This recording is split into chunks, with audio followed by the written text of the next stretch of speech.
लाडकी बहिणींनो, मी अर्कान रफिक फकीरवाले तुमचे एकदा मनापासून स्वागत करीत आहे आपलं यूट्यूब चॅनलवर। मित्रांनो, आदिती तटकर यांनी एक्स प्लॅटफॉर्मवर पोस्ट करत म्हटलं की मुख्यमंत्री माझी लाडकी बहीण योजनेतील सर्व लाभार्थी भगिनींसाठी लाडकी बहीण महाराष्ट्र.गव्हर्नमेंट.in या वेब पोर्टलवर ई-केवायसी सुविधा उपलब्ध करून देण्यात आली आहे। योजनेच्या सर्व लाभार्थी महिलांनी 18 सप्टेंबर पासून पुढील 2 महिन्याच्या आत सदर ई-केवायसी प्रक्रिया पूर्ण करावी ही नम्र विनंती, असं आदिती तटकर यांनी म्हटलं आहे। मित्रांनो, माझी लाडकी बहीण योजनेची ई-केवायसी कशी करायची एकदा बघूया। मित्रांनो, सर्वप्रथम तुम्ही लाडकीबहीण.महाराष्ट्र.गव्हर्नमेंट.in या वेबसाईटला भेट द्या। नंतर ई-केवायसी बॅनरवर क्लिक करा।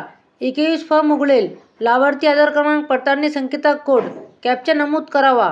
तसेच आधार प्रमाणितीसाठी संपत्ती दर्शवून सेंड OTP बटनावर क्लिक करा। मित्रांनो, आपली ई-केवायसी आधीच पूर्ण झाली आहे किंवा नाही हे तपासले जाईल। मित्रांनो, होय तर ई-केवायसी आधीच पूर्ण झाली याचा संदेश प्राप्त होईल, नाही तर आधार क्रमांक लाभार्थ्यांच्या मंजूर यादीत आहे की नाही तपासला जाईल। मित्रांनो, त्यानंतर आधार क्रमांक मुख्यमंत्री माझी लाडकी बहीण योजनेच्या पात्र यादीत नाही असा संदेश। मित्रांनो, त्यानंतर लाभार्थ्यांच्या आधार लिंक मोबाईलवर प्राप्त झालेला OTP स्क्रीनमध्ये टाकून सबमिट नंतर ई-केवायसी पृष्ठावर पती वडील यांचे आधार क्रमांक नमूद करून पडताळणी संकेतांक कोड, कॅप्चा नमूद करावा। मित्रांनो, तसेच आधार प्रमाणीकरणासाठी संपत्ती दर्शवून सेंड OTP बटनावर क्लिक करा।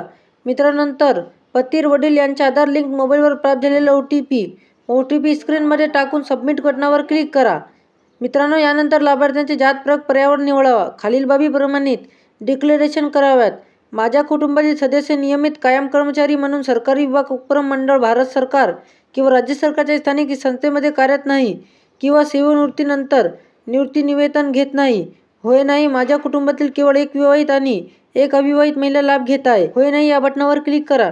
नंतर चेकबॉक्स क्लिक करून सबमिट बटनावर क्लिक करा। मित्रांनो, सक्सेस, तुमची ई-केवायसी पडताळणी यशस्वीरित्या पूर्ण झाली आहे असा संदेश येईल। मित्रांनो, हा व्हिडिओ तुम्हाला माहितीपूर्ण आणि उपयुक्त वाटला असेल तर व्हिडिओला लाईक करा आणि तुम्ही चॅनलवर नवीन असाल तर चॅनलला नक्की सबस्क्राईब करून घ्या।